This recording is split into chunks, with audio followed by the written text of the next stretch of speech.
Chapter 1. The Birth of Unjammable Weapons.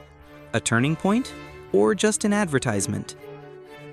Modern warfare is no longer just a confrontation between tanks, artillery, or infantry rushing at each other like in black and white films in World War II.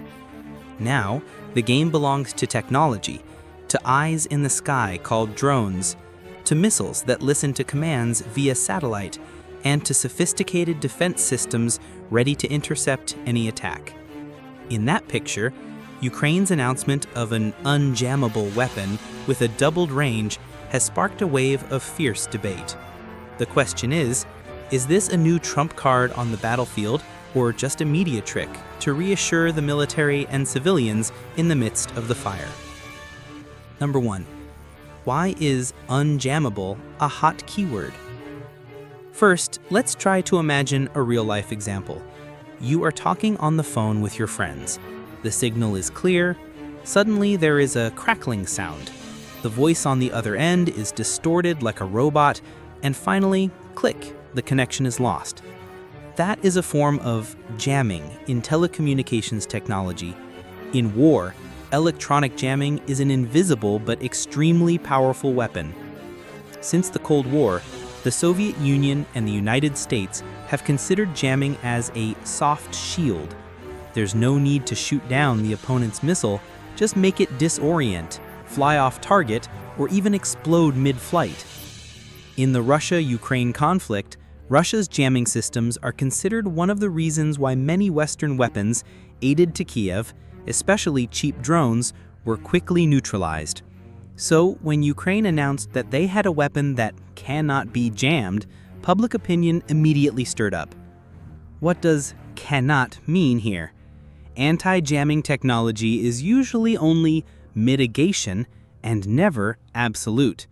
So, does Kiev have something revolutionary in its hands, or is it just a strong way of using words to send a message? Number 2. What exactly is this new weapon? According to information from press sources, this new weapon is a line of improved drones or tactical missiles integrating dual positioning technology.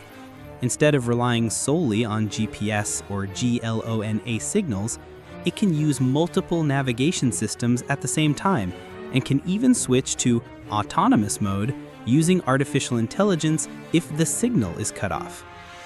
An easy example. Imagine you are driving with Google Maps.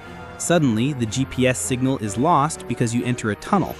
But instead of stopping, your car automatically uses sensors, radar, and cameras to continue finding its way out of the tunnel. That is the anti-jamming principle in modern weapons.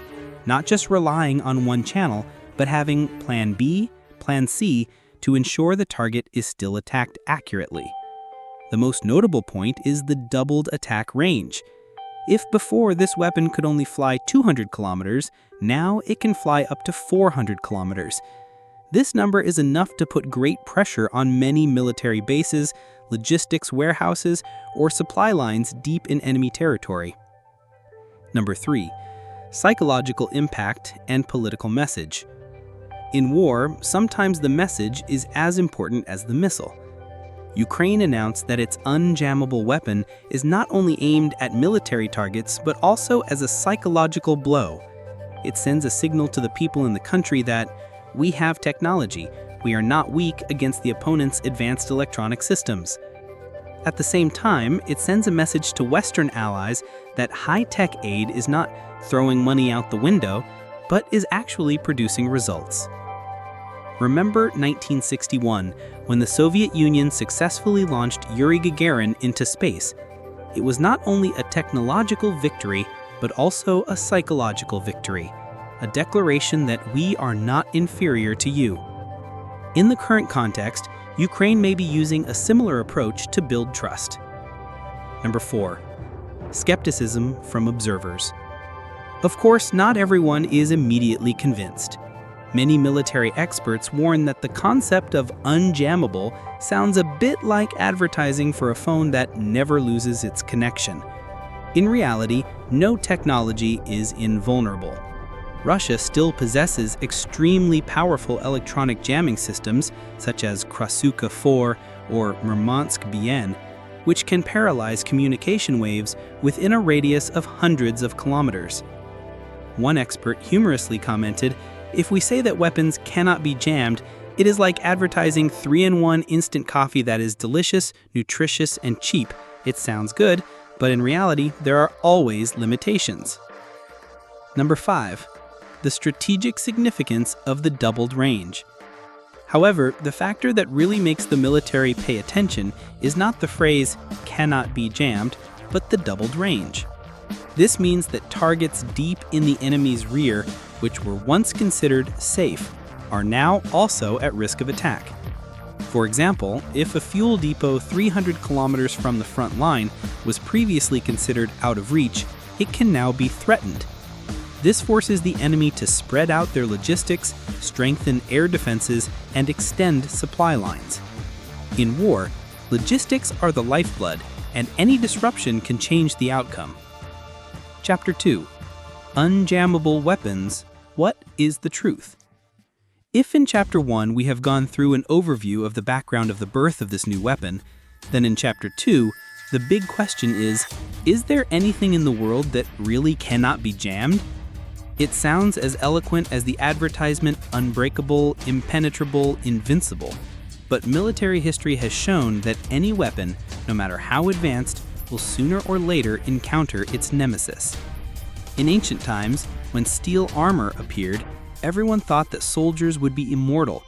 But then muskets and rifles appeared, turning heavy armor into, well, scrap. Similarly, Ukraine's claim about unjammable weapons must actually be understood in a relative sense. It shows high resistance to jamming thanks to new technology, control algorithms, and more secure communication channels. A specific example. Imagine you are driving in the city and suddenly Google Maps is turned off. If you know the way, you can still get home, but if you only depend on the map, you will get lost immediately.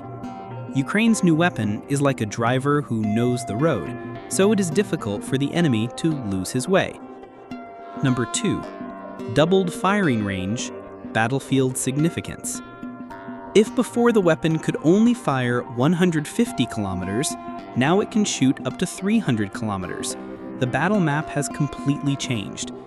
The increased range means that Russian logistics bases and fuel depots, which were thought to be safe, can now become targets. The Russian army is forced to stretch its air defense system far away, leading to not enough people under a thin blanket.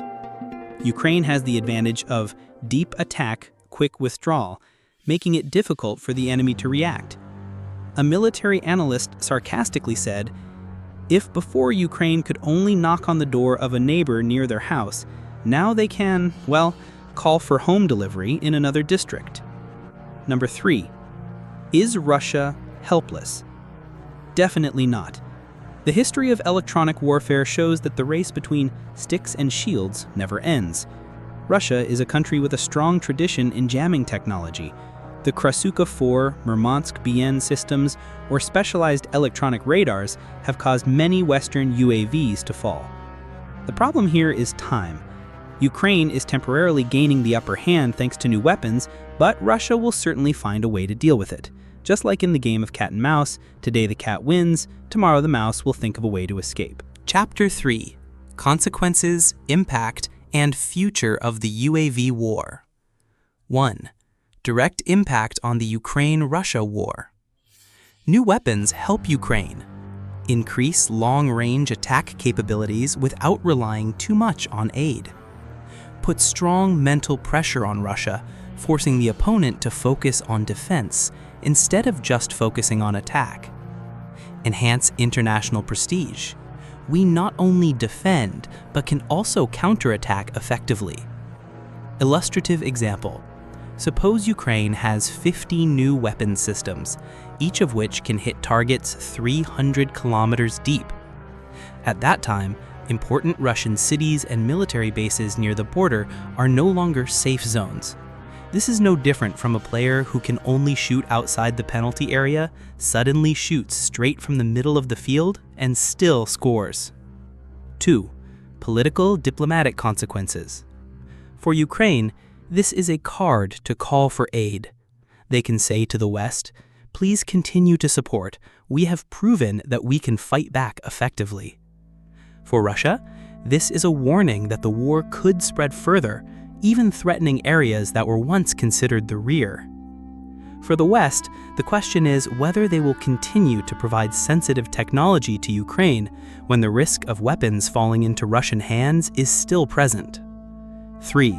Long-term strategic significance. Unjammable weapons are just one link in the revolution of UAVs and electronic warfare. The future of war is no longer giant tank divisions rumbling in, but thousands of small, cheap UAVs, but controlled by artificial intelligence, combined with long-range precision weapons. The changing image of war. If the 20th century was the era of super artillery and super tanks, then the 21st century is probably the era of super UAVs and smart anti-jamming weapons. Conclusion: from unjammable to unstoppable, Ukraine has launched a new, bold card, both technological and psychological. Unjammable weapons with double the range can change the battlefield situation, at least in the short term. But the history of war has proven many times, nothing is invincible. Russia will counterattack with new technologies, the West will have to recalculate the level of support, and Ukraine will still have to strive to maintain the fighting rhythm. The UAV and electronic warfare race is like a marathon. Whoever is faster in each stage is not necessarily the final winner, but the one who perseveres is the one who reaches the finish line. And finally, let me emphasize this. This article is not only an analysis of the war, but also a reminder of the nature of technology in war. Every new invention has two sides. It gives one side an advantage, but also leads to an endless race. If you find this analysis useful, don't forget to like, share, and subscribe to History&War channel to continue accompanying us on our journeys to explore history and world wars.